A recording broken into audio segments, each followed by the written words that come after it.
یہ اس بات کا بھی جواب ہے. کچھ لوگ یہ سوال کرتے ہیں کہ جی آپ کہتے ہیں گناہ چھوڑ دو, آپ کہتے ہیں سود چھوڑ دو, آپ کہتے ہیں جی کہ کانسرٹ نہیں ہونے چاہیے, یہ نہیں ہونا چاہیے, اللہ تعالیٰ کا عذاب آتا ہے اور مشکلات آتی ہیں اکانومی پہ. ویسٹ میں تو کانسرٹس بھی ہوتے ہیں, ویسٹ میں تو جو ہے نا وہ ربا بھی ہے, سود بھی ہے, وہ تو ترقی پہ ترقی کر رہے ہیں. یہ دلیل دیتے ہیں نا لوگ کہ وہاں عذاب کیوں نہیں آتا اللہ کا. پہلی تو بات اللہ کے عذاب کی مختلف شکلیں, سوشل عذاب تو وہاں آیا ہوا ہے, ڈیورسز, بچے born out of wedlock, کیا کیا نہیں ہو رہا وہاں. لیکن چلیں مان لیتے ہیں کہ وہاں پروگریس ہو رہی ہے, تو بھائی سیدھی سی بات ہے اللہ تعالیٰ جب کسی سے ناراض ہو جاتا ہے تو پھر نہیں کھینچتا انہیں, سیدھی سی بات ہے. ٹھیک, کھینچتا ہی انہیں اللہ جو اللہ کو پسند ہے, اللہ جن کو درست کرنا چاہتا ہے, جس کو اللہ نے تباہ کرنا ہے. یہ تو قرآن میں ہے, اس کو ڈھیل دیتا ہے, ڈھیل دیتا ہے, ڈھیل دیتا ہے, اس کے بعد پھر پکڑتا ہے. اللہ تعالیٰ بہتر سمجھتے ہیں کیسے کس ساتھ کیسے ڈیل کرنا ہے. تو جب اللہ آپ کو پسند کر لیتا ہے, اللہ کو آپ کی کوئی بات پسند آ جاتی ہے, پھر اللہ تعالیٰ آپ پہ ٹیسٹ بھیجتا ہے. اور جو انسان ٹیسٹ اور ٹرائل سے گزرا ہوتا ہے نا, ویسے تو اللہ سے آسانی مانگنی چاہیے, لیکن جو گزرا ہوتا ہے اس سے آپ کبھی سوال کریں نا کہ اگر آپ کو چوائس ملے کہ آپ واپس جا سکیں, ایک ایسے پوائنٹ سے سٹارٹ کر سکیں جہاں یہ آزمائشیں آپ کو نہ آئیں, تو میں نے تو آج تک کوئی نہیں دیکھا جو یہ کہے کہ ہاں میں اس پوائنٹ پہ جانا چاہوں گا. زیادہ تر لوگ یہی کہتے ہیں کہ نہیں ہم راضی ہیں. کیوں؟ کیونکہ جو ہم اب ہیں وہ ہم پہلے نہیں تھے. پہلے میرے اندر کبر تھا, غصہ تھا, میں بڑا آکڑ والا تھا, پہلے میں بڑا ظالم تھا. اس ٹیسٹ نے مجھے نرم کر دیا ہے, مجھے ہمبل کر دیا ہے, اس نے مجھے میری اوقات دکھا دی ہے. تو بڑے کم لوگ شاید کہیں کہ ہاں واپس جانا ہے. زیادہ تر لوگ کہیں گے جو ہوا ٹھیک ہی ہوا, یعنی میں وہ پروڈکٹ ہی نہ ہوتا جو میں اب ہوں, اگر یہ چیزیں ہی مجھ پہ نہ آتی. تو خود بندہ اکنالج کر جاتا ہے کہ ہاں واقعی یہ جو میرے ساتھ ہوا it was preparing me for some thing big. تو اللہ تعالیٰ جس کے لیے خیر کا ارادہ کر لیتا ہے, حدیث ہے, تو اللہ پھر اس کو آزماتا ہے. اور یہ آؤٹ آف لو ہے, یہ آؤٹ آف لو ہے, اور مسکراتا ہے باقاعدہ اللہ کہ یہ بندہ میرا ٹھیک ہو جائے, مجھے پسند آ گیا. تو اب مجھے یہ نہیں پسند کہ یہ بندہ کبر کرے, اب مجھے پسند نہیں ہے بندہ گناہ کرے. تو پھر اللہ کے ٹھیک کرنے کے طریقے ہوتے ہیں اس بندے کو. ٹھیک ہے. نمبر 6, ٹرائلز ریویل کرتے ہیں آپ کی ویکنیسز اور اسٹرینتھس کو. اور یہ بات دنیاوی جابز میں بھی بہت زیادہ آپ کو پتہ ہے, ایک آپ کے سامنے ہے کہ جو جاب میں ڈیفیکلٹی آئے اسی میں گروتھ ہوتی ہے. جس جاب میں کمفرٹ ہے اس میں نہ آپ گرو کریں گے نہ ویکنس سامنے آئے گی. ٹھیک ہے. اس لیے ایک ٹف ٹائم آپ کو آپ کی شاید کوئی ایسی کوالٹی دکھا دے جو آپ کبھی نہ دیکھ پائیں. ایک ٹف ٹائم آپ کو آپ کی ایک ایسی کوالٹی دکھا دے جو آپ کبھی نہ دیکھ پائیں. جیسے مثال کے طور پہ آپ نوٹ کریں اور آپ یہ دیکھیں کہ یار میرے اندر اتنی ریزیلینس تھی, مجھے تو کبھی پتہ ہی نہیں تھا.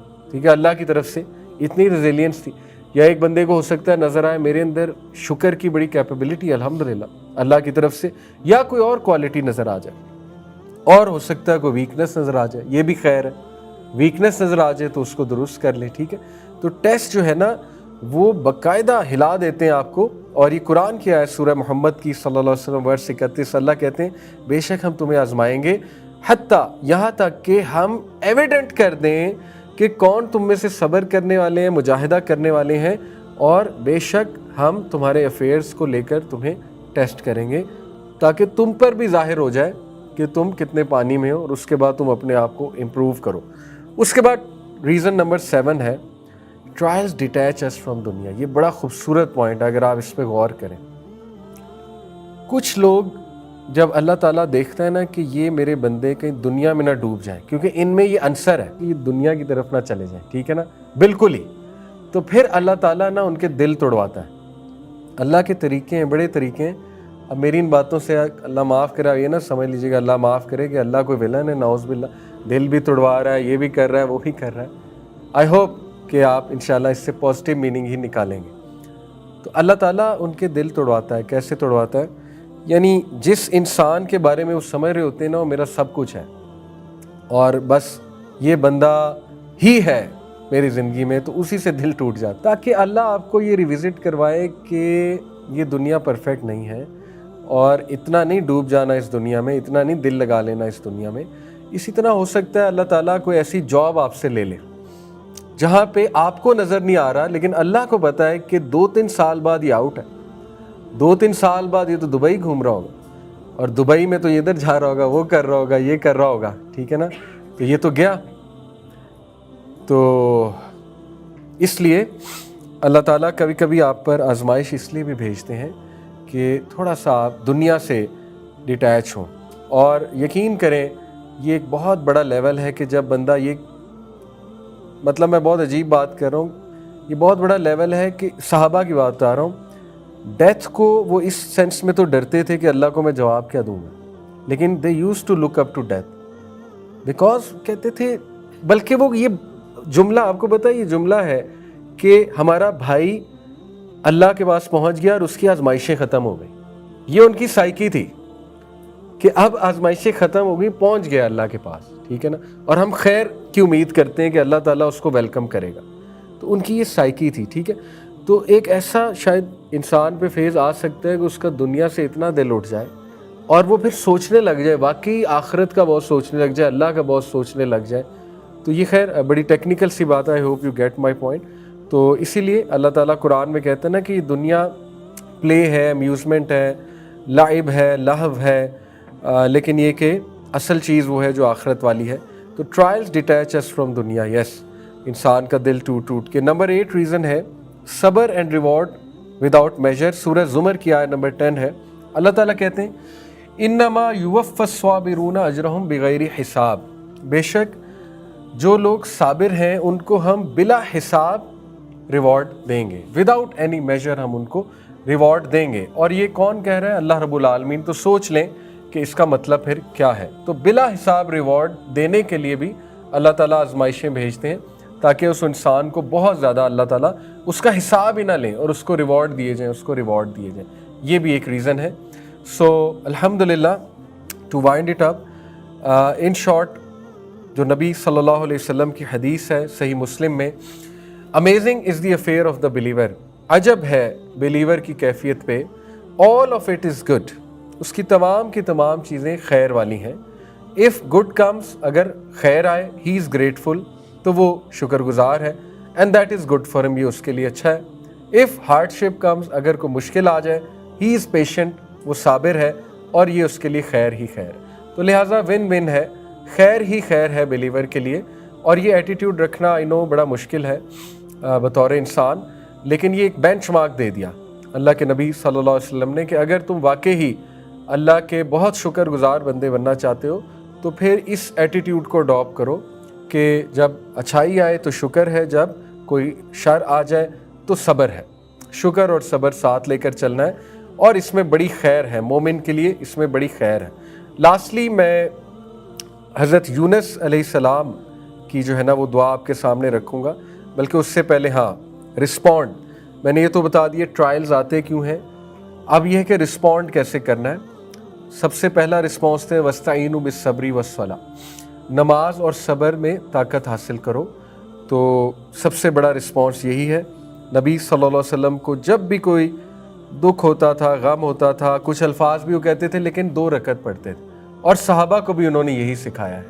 وہی تو ٹائم ہوتا ہے اصل میں، اور آپ کو بڑا سکون ملے گا۔ شروع میں ریزسٹنس آئے گی کیونکہ شیطان ول ٹرائی ہز بیسٹ کہ نہ پڑھے، لیکن انشاءاللہ جب آپ پڑھ لیں گے تو آپ کو بڑا سکون آئے گا۔ آپ کو کوئی دنیاوی چیز تنگ کر رہی ہے، اوور تھنکنگ ہو رہی ہے، جاب پہ کوئی تنگ کر رہا ہے، آپ کا کسی کے ساتھ مسئلہ چل رہا ہے، آپ کو لگ رہا ہے کہ آپ کو کہیں سے تنگ کیا جا رہا ہے، کوئی فائنینشیل ایشو ہے، واٹ ایور، آپ چپ کر کے 2 رکعت نفل پڑھیں انشاءاللہ تعالیٰ، اور اللہ کے آگے رکھ دیں، اور پھر آپ دیکھیں آپ کو سکون ملے گا، اور پھر صبر اڈاپٹ کر لیں انشاءاللہ تعالیٰ۔ اسٹریٹجی بھی لگائیں لیکن صبر۔ نمبر 2، رسپانس نمبر 2 ہے سجدے، ٹرن ٹو سجدہ۔ جب بھی رسول اللہ صلی اللہ علیہ وسلم کو کوئی مشکل آتی تھی، ابو داؤد کی حدیث ہے، نماز پڑھتے تو یعنی سجدہ لمبا کرتے تھے۔ تو نماز اگر آپ نہیں پڑھ سکتے تو سجدہ لمبا کریں، نفل نہیں پڑھ سکتے تو سجدے میں گر جائیں اللہ کے آگے اور سبمٹ کر دیں۔ نمبر 3، دعا کرنا نہ چھوڑیں، دعا کرنا نہ چھوڑیں، چاہے آپ کو اس کا رزلٹ جلدی نہ نظر آئے، کیونکہ دعا عبادت ہے اور اللہ تعالیٰ کو دعا بہت پسند ہے۔ تو دعا کرتے رہیں اللہ سبحانہ و تعالیٰ سے۔ حضرت زکریا نے دعا کرنا کبھی نہیں چھوڑی اولاد کی، ٹھیک ہے، وہ بڑھاپے میں بھی اللہ سے کہہ رہے تھے کہ اللہ اگر تو مریم کو بے موسمی پھل دے سکتا ہے تو مجھے بڑھاپے میں اولاد بھی دے سکتا ہے۔ تو اللہ کو دعا پسند ہے، اور اللہ تعالیٰ دعا کے بدلے بڑا کچھ آپ کو دے رہے ہوتے ہیں، بڑا کچھ دے رہے ہوتے ہیں، انشاءاللہ وہ بھی مل جائے گا۔ جو ابھی تک نہیں ملا لیکن اور بڑا کچھ مل رہا ہوتا ہے، تو دعا کرنا نہ چھوڑیں، اس سے آپ کا اللہ سے کانسٹنٹ رابطہ رہے گا۔ اس کے بعد کچھ الفاظ ہیں، دعائے کرب ہے لا الہ الا اللہ العظیم الحلیم، لا الہ الا اللہ رب العرش العظیم، لا الہ الا اللہ رب السماوات و رب الارض و رب العرش الکریم۔ یہ آپ کو دعا مل جائے گی حسن المسلم میں، اور وَإِيَّاكَ نَسْتَعِينُ ایک ایپ ہے، اس میں سورو اینڈ ڈسٹریس کی دعاز میں یہ دعا ہے، اس کو دعائے کرب کہتے ہیں۔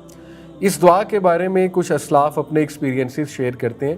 حسن البصری کا نام آپ نے سنا ہوگا، امام حسن البصری تابعی ہے غالباً یا تبع تابعی میں سے ہیں۔ وہ اپنا پرسنل واقعہ سناتے ہیں کہ حجاج بن یوسف ایک بہت شفاق کمانڈر گزرا ہے مسلم تاریخ میں، جس نے عبداللہ بن زبیر کو بھی شہید کیا تھا، نواسہ ابو بکر کو شہید کیا تھا۔ حجاج بن یوسف جو ہے نا وہ بڑا غصے والا تھا، اس نے ایک بار کوڑے مارنے کے لیے کسی بات پہ، کسی فتوے پہ، سم تھنگ لائک دس، امام حسن البصری کو اپنے کورٹ میں بلا لیا۔ تو امام حسن البصری کہتے ہیں کہ میں یہ دعا پڑھ کے گیا، لا الہ الا اللہ العظیم الحلیم، لا الہ الا اللہ رب العرش العظیم، لا الہ الا اللہ رب السماوات و رب الارض و رب العرش الکریم۔ تو وہ اپنا واقعہ بیان کرتے ہیں کہ حجاج نے میری طرف غصے سے دیکھا اور اس نے کہا مجھے شدید غصہ ہے تیرے اوپر، اور تھا بھی، لیکن مجھے نہیں پتا کہ جو میں کرنا چاہ رہا ہوں میرا دل نہیں کر رہا وہ کرنے کا، تو جاؤ میں نہیں کروں گا۔ یعنی وہ ایسا روب ڈل گیا اس کے اوپر کہ اس نے کہا کہ میں یہ کر نہیں سکتا جس کام کے لیے میں نے تمہیں یہاں پر بلایا تھا۔ اسی طرح ایک اور سلف ہیں، وہ واقعہ مجھے ایگزیکٹ بھول گیا۔ بہرحال یہ جو دعائے کرب ہے اس کے بارے میں بڑے واقعات آتے ہیں، پرسنل ایکسپیرینسز، تو یہ رسول اللہ صلی اللہ علیہ وسلم کے ہی الفاظ ہیں، ٹھیک ہے، دعائے کرب جو ہے۔ اس کے بعد یاد رکھیں اللہ تعالیٰ کو میجر کریں اس کے نیم سے، ٹھیک ہے، ڈو ناٹ میجر اللہ بائی سرکمسٹانسز، میجر ہم بائی ہز نیمز، الرحمن الرحیم الحکیم اللطیف الودود۔ جب بھی آپ پر مشکل آئی ہے نا تو اللہ کے یہ نام ذہن میں لائیں کہ اللہ جو کہ الرحمن ہے، الرحیم ہے، سب سے زیادہ رحمان، سب سے زیادہ رحیم، کیا وہ مجھے بریک کرنا چاہے گا؟